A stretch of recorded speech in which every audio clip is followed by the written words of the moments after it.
in my opinion, one of the biggest things that happens to companies as they get bigger, right? And some of you have heard me say this before, is that they become less agile. Trust me, I'm like an example of getting bigger and being less agile, bigger, older, and less agile. But what that means is, how can we react? How quickly can we change? You know, when we're going a single direction, I mean, just so everybody knows that, you know, even since the early days, this business has been built by advancing, right? By advancing, and then when you hit a barrier, finding a way to get around it or over it, right? And to think that, you know, Paul was an example of how, you know, just still in our sheer size and how old we are now as a company, our agility was still absolutely impressive. You know, we had people that were planning, we were collaborating, right? And we were arguing a little bit. It happens in families, right? But we were decisive. We had a lot of great ideas on the table. And when, you know, when the battle call came, we moved. And I know that everybody, you know, and no matter what, everybody had their own opinions. There was plenty of opinions out there about what Paul was going to do and how he was going to affect Prism and all the changes that were happening. Because change is change, and sometimes it doesn't taste very good. But everybody did it. You know, and everybody moved. When they were asked to move, they moved. When they were asked to learn new things, they did. And when they were asked to learn those things fast, they did. And then when they were asked to do them, they did them well. I mean, it's pretty impressive, people. For those of you who, I mean, I've never been a part of anything like that. You know, if any of you have, then hopefully it was as good as I say that it is. But one of the things that I thought was the best about it is I really didn't have to do much of it. You guys are laughing. It's okay, you can laugh, it's kind of funny, but you know, part of the struggles of a growing business, you know, when you start with one and you move to 250, is you know, the lack of touch. I can't continue to drive this ship all by myself. It's too big, there's too many things going on, right? The fact that we were able to accomplish those things, and it was, you know, other executives, other Prism leaders, other thought leaders, you know, other people just being good examples, informal leaders that were driving it, was awesome. So, I thank you for that. It was good to see that we could make that happen here at Prism, and we're still very, very agile and very, very capable of accomplishing goals like that, because we're not done yet. However, we should pat ourselves on the back. How about one more round of applause for Paul? One of the greatest things I think that Paul did, you know, in that vein, was really highlight what the most valuable and effective resource Prism has, and it showed it more than ever for the reasons that I just said, and that is its people. Prism is its people, right? There's no single person here that can make it all go. Each and every single one of you is necessary. And without all of you, without the people, we couldn't make it happen. So I do want to take this time, since we're on the subject of people, and recognize a few folks, right? Each year, Prism does give out the Spectrum Award. The Spectrum Award, verbatim, goes to the employee who is balanced and equal in all their parts. They have a strong foundation and a diverse set of skills. They are a reflection of what Prism Medical sees in all their employees and represents what is best about our company. Now, we already know who won the Spectrum Award, but we announced it in the polls. But I do want to make sure, this year we had 9 nominees for the Spectrum Award, and it gets harder and harder to make this decision and select one every single year. So I do want to make sure that I take the time to recognize all the nominees for the Spectrum Award right now. And I'm gonna call them out, and then I want to make sure that we recognize them all together. So here we go. Christy Williams, please stand up. Christy Williams, Candace Gross, Melissa Lane, Marissa Austin, who's not here, who is also our Lucent Award winner, Jason Deal, Amber Shropshire, Nelson Rusin, who's right there. There's Nelson. Michael Fee, and of course, our winner, Kyle Young. Let's give these guys a round of applause, please.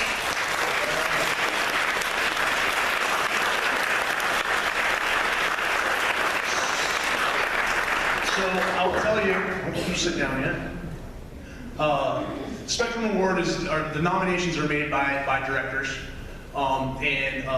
This year I had some of the best nominations I've ever had in doing this, and there was quite a few of you that were nominated multiple times, which is why there's so few of you. I just want to say the work that you guys are doing is second to none, and we'd be a completely different company without all of you. So thank you all so much. You may sit.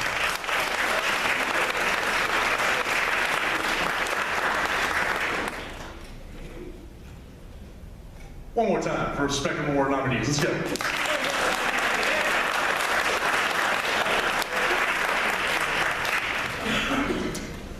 All right. So, in just about every conversation I've ever been in with trusted professionals, this topic comes up. Who can guess what it would be? Oh. Speak up. Communication. Good. Only one of you? Good job, Kayla. Nice work. Of course, there was lots and lots of conversation about communication. Now, when I stood here in front of this group last year, it was something that we talked about then. It was something that we had things that we were putting in place to try to improve, right? I committed to you that we were going to try to improve with top-down communication, right? The demand was high for it. Thus entered the Prism Pulse, which is now a regular, weekly, ongoing communication tool that the directors use to push information out. Also, an excuse for you guys to see me dress up funny. But it's been great, and I think the feedback there from my meetings and my roundtables was fantastic. But it's still clear we got to do better. It's still clear that we have to do a lot better here. And I'm going to tell you something. I've decided this here. If anybody can find for me the magic wand that we can wave and make everybody good communicators, I need to know now. We can stop selling Band-Aids and we'll start selling those. And we'll take this thing to the moon. Okay? Because there's not one. Right? There's nothing that the company can do to just solve the problem. It's something that we all have to be invested in order to improve. Okay, communication is definitely something that we're never going to stop talking about. It's never going to be perfect. We added 50 people to this company this year. We all need to understand that there's a certain level of patience that we need to exude when we're talking about how we communicate with one another. And we all need to remember. This is funny, it's easier for me to remember because my notes are pretty much exactly the same as they were last year. That's how repetitive this lesson is, right? We all need to remember the communication is a process. It's a process. It's not a one-way street. It takes two to tango and communicate well, right? And here's something that that I see as something that is becoming a little bit more of an issue. People have heard me say before, and if you've ever been in the training room with me, I've told you that mistakes are okay, right? As long as we're making active mistakes, right? The mistake we shouldn't make is the passive mistake. Don't sit there and do nothing, right? Right now, what I'd like you all to think about is becoming better, active communicators. I think very, very much there's a tendency to kind of sit back and hope that it comes to you. Right? Everybody here is learning. This guy, all the time. I'm probably less qualified to do my job than any of you. All right, everybody here is learning. Everybody here is trying. There isn't anybody here that doesn't want to do a good job at their job. And some people's job is to be a manager. Right? And some people's job is to communicate more than others. Right? But this is a process. We have to be patient with one another. And also, we have to realize that we need to be active. If you're curious, ask. If you didn't hear, ask somebody to repeat, right? Make sure you're getting your message from the appropriate source. Because that is very key. When your buddy's sitting next to you is saying one thing and it doesn't really sound right, you need to make sure that you're going to the place where you know that the message should be the strongest. and that is typically your boss, right? You need to ask questions. You know, I was hearing some things, you know, obviously these conversations get into concerns, employee concerns, and obviously these all are very, very important, not so much that they, you know, made this list here today, but I think so many of them revolve around being good, active communicators. And, you know, Prism has its faults. Every person that works for me, I know, has their faults. I have probably more than most, right? But the one thing that I know that we can all do is that if we have an empty hole in our head and we're just not sure, right, we can start the conversation. Because the worst kind of communication that takes place is the kind of communication that doesn't happen. So just because, you know, you may not think that you can ask or you should ask, or because you think that, you know, there's a reason why you're not going to be able to do what it is that you think you want to do or what have you. It's okay. We're all learning, right? We're all going to be patient with one another. We're all in this for the same reason, and we've got to understand that we all have to get better. We all have to get better at communicating. And the one thing I want to ask you to do is to make sure that we're trying to be active communication. What, no round of applause there?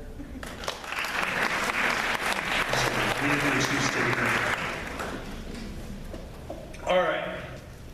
So enough about last year. Let's talk about moving forward. So, Inc. magazine. Everybody show of hands, Inc. magazine. It's like a magazine that talks about, you know, up and coming businesses and all the great things and fast growing businesses and entrepreneurs, entrepreneurial magazine. So Inc. magazine has a list. They call it the Inc. 5000. They put it out every year. It's all the top companies that exist that they find, and I think you got to pay a fee to also be a part of it. But I was reading an article in Inc. magazine where they went back 5 to 8 years after. 5 to 8 years after that they listed a company in the top 5,000 companies in the country. Okay? The title of this article was Why 2/3 of the Fastest Growing Companies Fail. So I better read this one. Better read this one. So the article, you know, of course summarizes, but the article reads that really these companies, and I think that they defined, just to give you guys all the definition of fail, it was shrink. You know, that it would fail, it had a very broad definition. It wasn't like they showed up 5 to 8 years later and the lights were off. But that said, they said the businesses fail. 2/3 of these businesses fail in stage 4 stages. Okay, stage 1, the business finds a real customer. Stage 2, the business builds processes to reliably deliver product and find new customers. Stage 3 was the business creates more sophisticated processes that are not dependent on any one person. Sounds familiar. And stage 4, new challenges appear. The business was reinventing processes to address challenges without sacrificing product quality or customer satisfaction. I would like to welcome everybody to stage 4. 2019 is stage 4 for us, people. I'm not going to make any bones about it. Has everybody heard about our new challenges?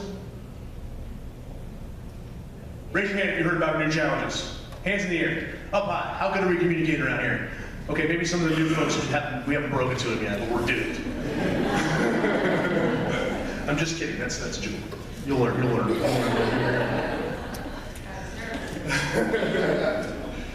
So, document compliance is upon us, right? We've been talking about it, we've been training for it, and the new day has dawned here this morning at Prism Medical, right?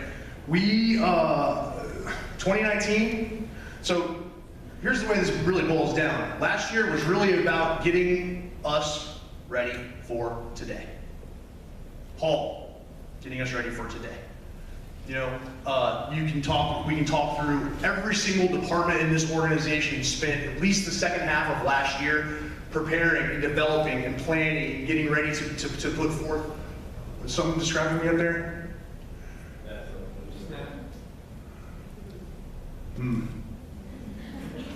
Maybe I should do this presentation from the front seat of a car. Do you think that would...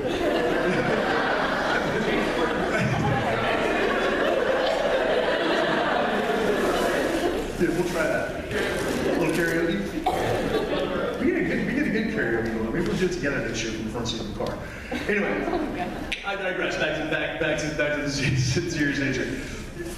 You know, basically, up until now, we've been planning on how we're going to reinvent ourselves to get through the next hurdle and to attack the new challenge. And 2019 is going to be about how we implement these things and keep our customers happy, right? And I think by now you're going to know, everybody's noticed that some of the things that we're changing might create an environment where our customers, the product that we're serving to our customers, it may not taste the same, right? It may feel a little bit different to the touch. It may not feel as warm and fuzzy inside, right? So it is a challenge. We've got to get through that. There's one thing that I think that we need to stay focused on as we get through this, because also I can tell you in preparing for this, it hasn't been easy.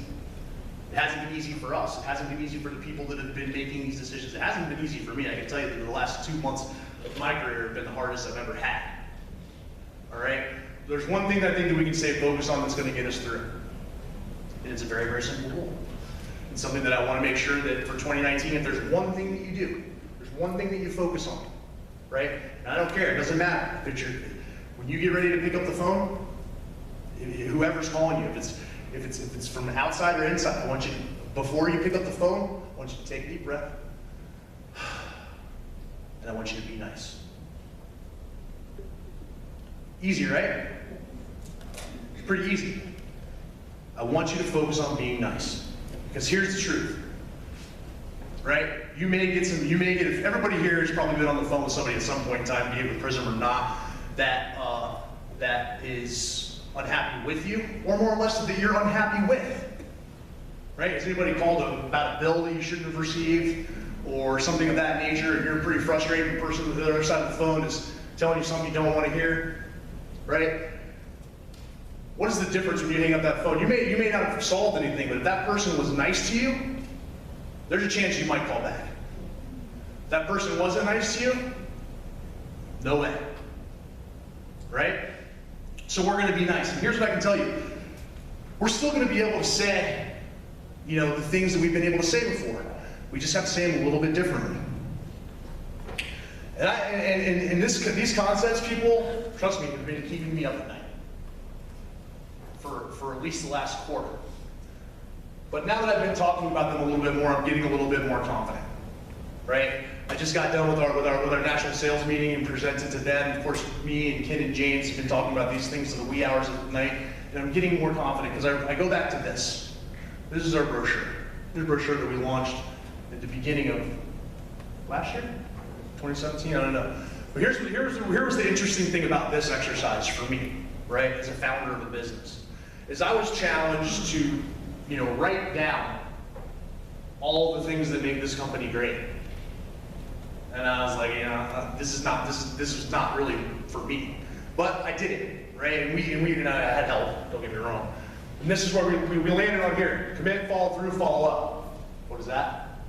Mission statement, right? So I look at these commitments, and I think about the way that we're reinventing ourselves, and I've been saying to myself, how is it that we're going to be the same company? Is it possible that we can stay the same company? Do I need to go back and change all of this stuff, right? But you know what? It's occurred to me, you know, I finally realized that I just don't. Because I look at these things that we commit to, and I'll read them for you.